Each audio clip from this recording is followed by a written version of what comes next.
முளைக்கும் திறன் கொண்ட விதைகளை விவசாயிகளிடம் கொண்டு சேர்க்க வேண்டும். அரிய வகை மரங்களை மீட்டெடுக்க வேண்டும். இந்த நன்னோக்கங்களை கருத்தில் கொண்டு வனத்துறை சார்பில் திருச்சியில் வனமரங்கள் விதை மையம் செயல்படுகிறது.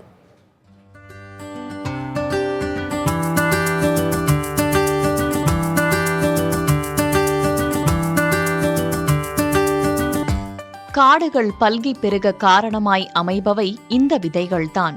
வளர்ச்சி என்ற பெயரில் காடுகள் அழிப்பு ஒருபுறம் நடந்து வரும் நிலையில் அடுத்த தலைமுறைக்கு மரங்களை தர வல்லவை இந்த விதைகள்தான். காடுகளை பராமரிப்பதற்கும் விவசாய நோக்கத்திற்காகவும் மரங்களை பெருக்குவதற்கு அம்மரங்களின் விதைகளை சேகரிக்க வேண்டியது காலத்தின் கட்டாயமாக உள்ளது.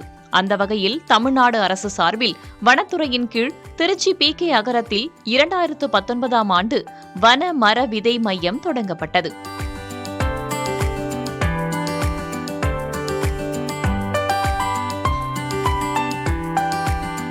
சத்தியமங்கலம் உள்ளிட்ட பல்வேறு வனப்பகுதிகளில் இருந்து வனத்துறையால் சேகரிக்கப்படும் விதைகள் இந்த வனமர விதை மையத்திற்கு கொண்டு செல்லப்படுகின்றன.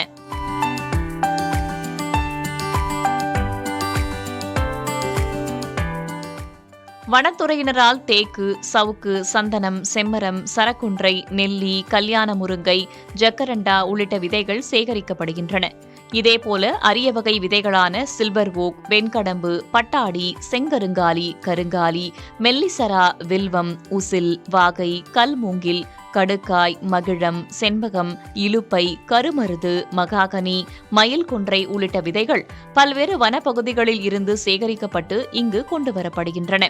அவ்வாறு வரும் விதைகளை ஆய்வுக்கு உட்படுத்தி அதனை சுத்தம் செய்து முளைக்கும் திறன் கொண்ட விதைகளை விவசாயிகளுக்கும் துறை ரீதியான பயன்பாட்டிற்கும் நாற்றங்கால் மையங்களுக்கும் வழங்குகின்றனர். ஒவ்வொரு விதைக்குமே ஒவ்வொரு விதமான ப்ராசஸிங் இருக்குங்க.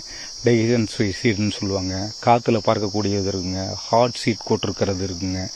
இப்போ வில்வம் சீட்ஸ் இருக்குது அப்படின்னா அது உருண்டையாக இருக்கும், அதுக்கு சீடு உள்ளுக்குள்ளே இருக்கும். இப்போ உதாரணத்துக்கு நான் சொல்லணும்னா பலாப்பழம் இருக்கும். பலாப்பழத்துக்கு உள்ளார விதை பழத்தை எடுத்து பிடிச்சதுக்கப்புறம் ஒரு இது வரும். இப்போ அதே மாதிரி தான் அந்த அரசம் நம்ம அத்திப்பழம் அந்த மாதிரி இருக்கிறது எல்லாமே இருக்கும். எடுத்து பார்க்குறப்போ ரொம்ப சின்ன சைஸ் இருக்கும். வேரியஸ் ப்ராசஸ் இருக்குது. அதுக்கப்புறம் வேரியஸ் ட்ரீட்மெண்ட்ஸ் கொடுப்போம். கொடுத்துட்டு சீடு ஜெர்மேஷன் டெஸ்ட் போட்டுட்டு அதில் எவ்வளோ பர்சன்டேஜ் இருக்குது அப்படின்றத நம்ம வச்சு நோட் பண்ணிவிட்டு அதுக்கப்புறம் தான் நம்ம சேலுக்கு கொண்டு போவோம். தமிழ்நாட்டின் மத்திய பகுதிக்கும் டெல்டா மாவட்டங்களுக்கும் மரபியல் தரம் வாய்ந்த மற்றும் உயர்தர மர விதைகளை வழங்கும் மையமாக இந்த விதை ஆய்வு மையம் செயல்படுகிறது. விதைகளை சேகரித்து அதனை ஆய்வு செய்து தரப்படுத்தி குளிர்ந்த அறைகளில் சேமித்தலுக்கான நவீன தொழில் வசதிகள் இங்கு ஏற்படுத்தப்பட்டுள்ளன.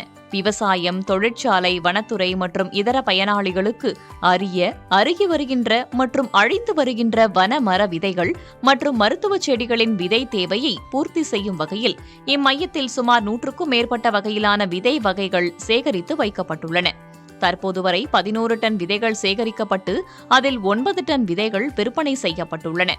விதைகளின் விலை அவற்றின் தன்மைக்கேற்ப 1 கிலோ 100 ரூபாய் தொடங்கி 7000 ரூபாய் வரை நிர்ணயிக்கப்படுகிறது.